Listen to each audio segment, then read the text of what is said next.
Horlama protezi nedir?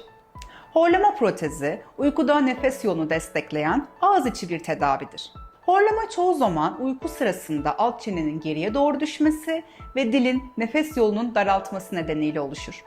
Horlama protezi, uyku esnasında alt çeneyi hafifçe önde konumlandırarak hava yolunun açık kalmasına yardımcı olan, kişiye özel olarak hazırlanan ağız içi bir apareydir. Özellikle basit ve orta düzey horlaması olanlar, hafif ve orta dereceli uyku apnesi olanlar, CPAP cihazını kullanmakta zorlananlar, cerrahi istemeyen hastalar için çok etkili bir seçenektir. Doğru hastada doğru planlamayla horlama protezi etkili ve konforlu bir uyku çözümü sağlar.